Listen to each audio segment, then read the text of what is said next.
다니엘 9장 4절로 6절 말씀입니다. 구약성경 1248면입니다. 내 하나님 여호와께 기도하며 자복하여 이르기를 크시고 두려워할 주 하나님, 주를 사랑하고 주의 계명을 지키는 자를 위하여 언약을 지키시고 그에게 인자를 베푸시는 이시여, 우리는 이미 범죄하여 패역하며 행악하며 반역하여 주의 법도와 규례를 떠나 싸우며 우리가 또 주의 종 선지자들이 주의 이름으로 우리의 왕들과 우리의 고관과 조상들과 온 국민에게 말씀하신 것을 듣지 아니하였나이다. 아멘. 오늘도 그리스도 예수 안에서 승리하시기를 주의 이름으로 축복합니다.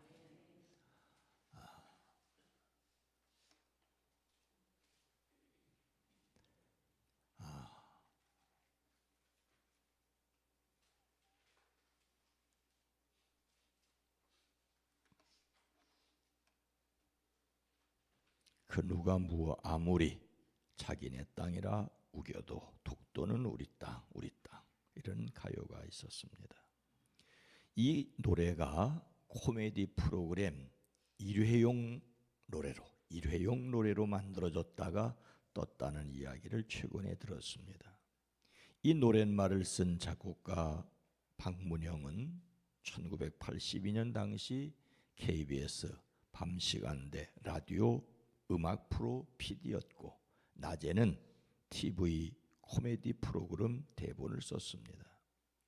당시 사회는 독도가 어디 있는지, 그것이 왜 분쟁 지역이 되었는지 전혀 신경을 쓰지 못하는 분위기였다고 합니다. 코미디 프로그램에 임하룡, 정광태 등 개그맨 4명이 독도를 지키는 포졸 복장을 하고는 이 노래를 독도는 우리 땅이라고 부르는 것이 고작이었다고 합니다. 개그맨들이 보고 부르게 가사를 전지에 써서 카메라 옆에 들고 불렀고 녹화가 끝난 뒤에는 휴지통에 버렸다고 합니다. 음반으로 나온 사정도 그렇습니다. 음반 맨 끝에 딱 2분이 빈다고 이 노래를 넣겠다고 해서 녹음실에 개그맨 4시 기다리는데 제작자가 늦었고 3명은 바빠서 가버리고 정광태 씨만 남았다가 혼자 독도 가수가 되었다고 합니다. 임하룡은 나중에 조금 더 기다릴 걸 하면서 땅을 쳤다고, 그리고 정광태는 그 해에 신인 가수상을 탔다고 합니다. 이 노래를 만든 박문영 씨는 최근 이렇게 말합니다. 일본은 독도 못 빼앗습니다. 왜?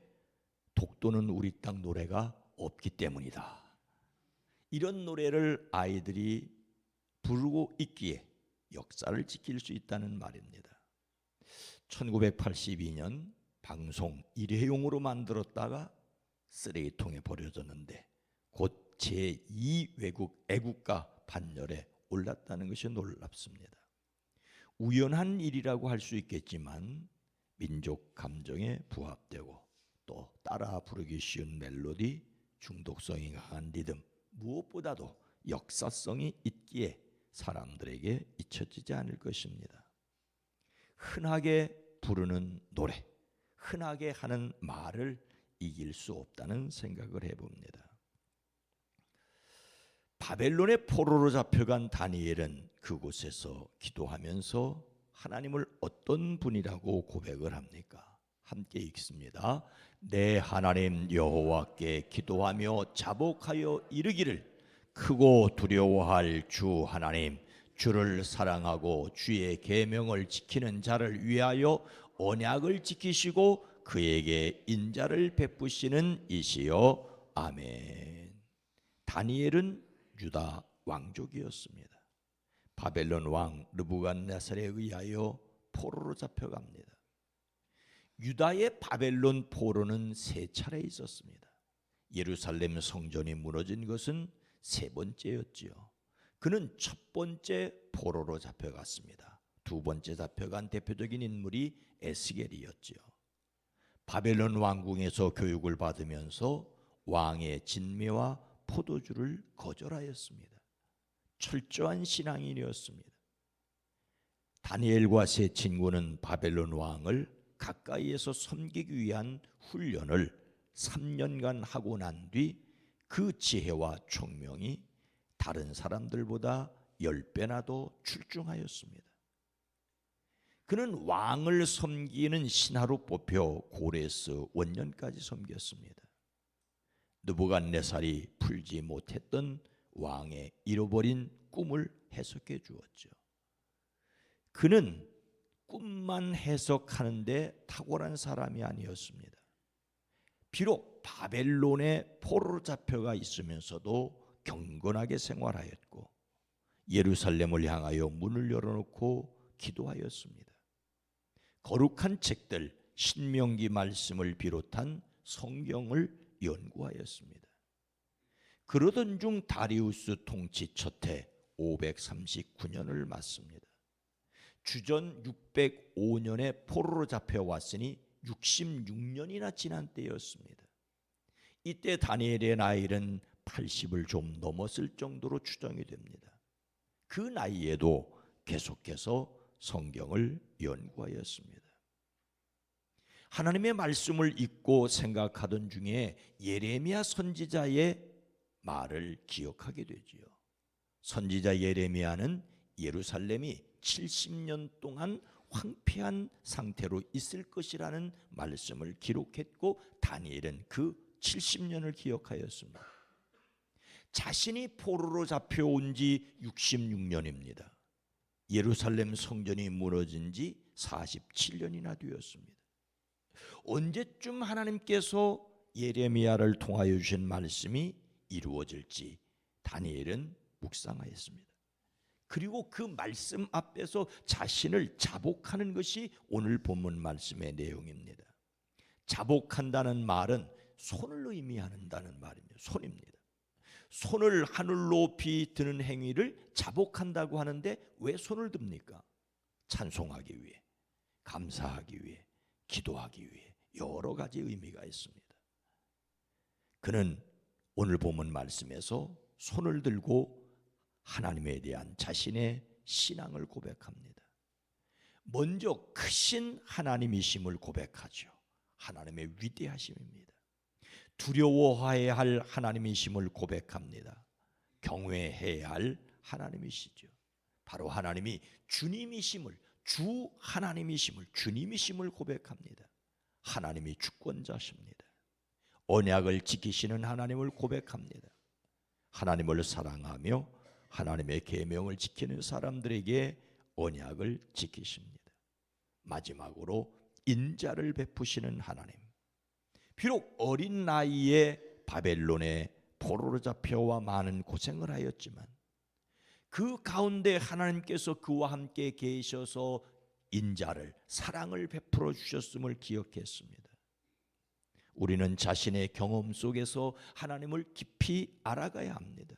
무엇보다도 힘들고 어렵고 눈물 나는 일도 있었지만 그 속에 하나님의 사랑과 은혜가 있었음을 깨달아 아는 저와 여러분 모두가 되기를 주의 이름으로 축복합니다.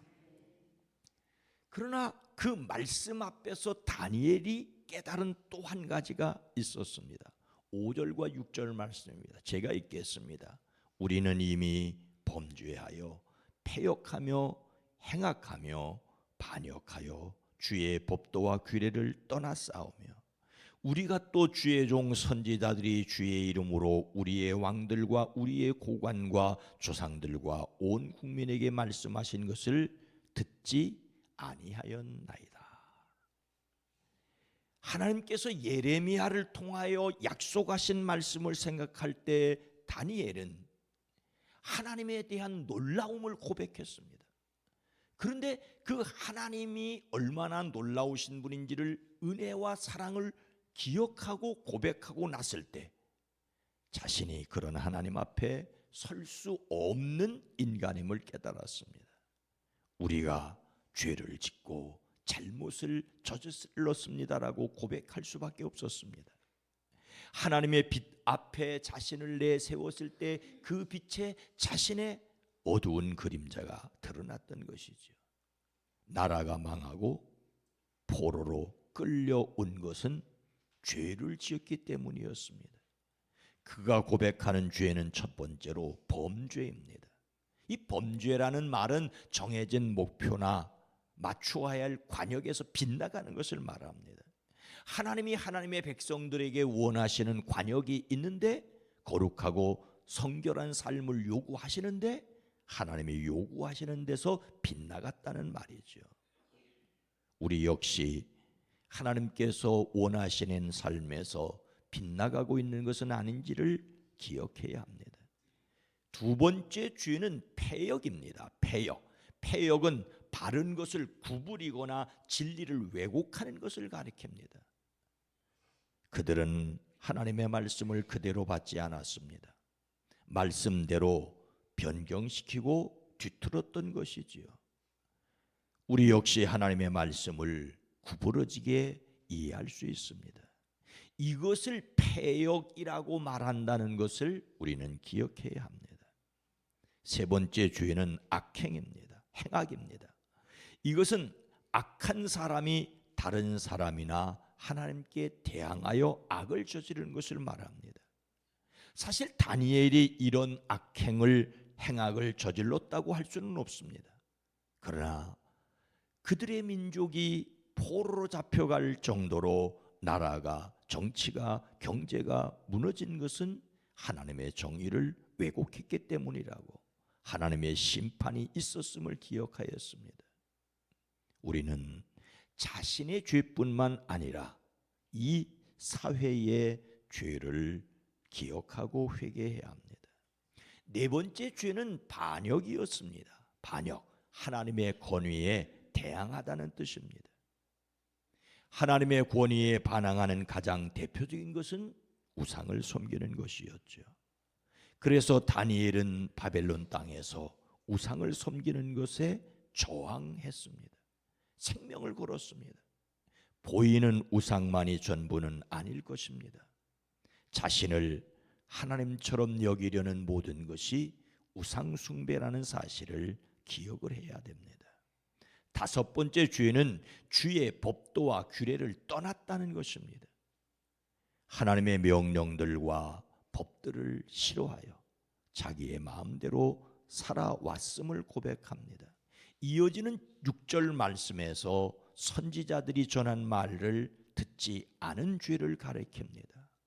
범죄, 패역, 행악, 반영, 하나님의 법을 떠난 죄가 바로 하나님의 말씀을 듣지 않으려는 데서 비롯됐다라고 하는 것을 기억해야 합니다. 오늘 말씀을 마음에 새기고 이 나라 이 민족을 위하여 우리 자신이 고백해야 할 것은 무엇이겠습니까? 오늘 이 세상은 누구도, 교인들조차도 죄를 짓지 말라고 하는 말을 듣지 않으려고 합니다. 그러니 하나님의 말씀에 귀를 닫으려고 합니다. 하지만 성경은 이렇게 말하지요. 주 여호와의 말씀이라. 보라, 날이 이를지라 내가 기근을 땅에 보내리니 양식이 없어 주림이 아니며 물이 없어 가람이 아니요 여호와의 말씀을 듣지 못한 기갈이라. 선지자 아모스를 통하신 말씀입니다. 우리는 하나님의 말씀을 들어야 하고 듣고 깨달아야 합니다. 자신을 돌아보고 하나님께로 돌아가야 합니다. 이것이 우리 자신이 사는 일이고 민족이 사는 일입니다. 우리가 말씀에 집중해야 하는 이유는 자신이 살고 또한 사회가 살고 민족이 살기 위해서입니다.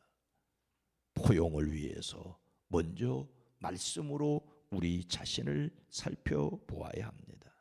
하나님의 말씀을 듣고 깨닫는 저와 여러분 모두가 되어지기를 주의 이름으로 축복합니다.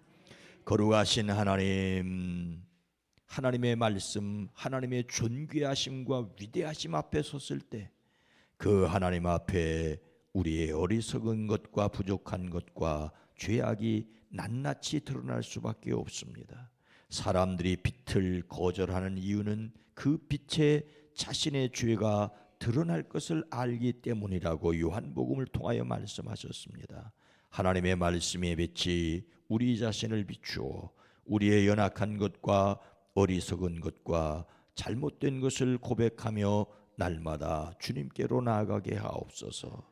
주여, 오늘 하루도 복되게 하옵소서. 오늘 특별히 우리 경기원의 원로 목사님들을 섬길 수 있는 기회를 주심을 감사합니다. 수고하고 애쓰는 이들, 음식 장만을 위해 수고하는 여선교회가 복되게 하시고, 또 이 일을 위해 함께 협력하는 모든 이들이 복되게 하시되, 오고 가는 발걸음 저들의 수고를 통하여 이 땅에 복음이 증거될 뿐만 아니라 그 복음 증거가 계승되어지게 하옵소서. 이 나라 이 민족 이 백성을 긍휼히 여기시옵소서. 그리스도의 신 예수님의 이름으로 간절히 기도드리옵나이다. 아멘. 오늘 말씀을 생각하며 말씀으로 자신을 헤아리게 하옵소서. 우리 교회가 하나님의 말씀이 흥왕한 교회가 되고 이 세상에 말씀이 들려지는 나라가 되기를 위해 함께 기도합니다.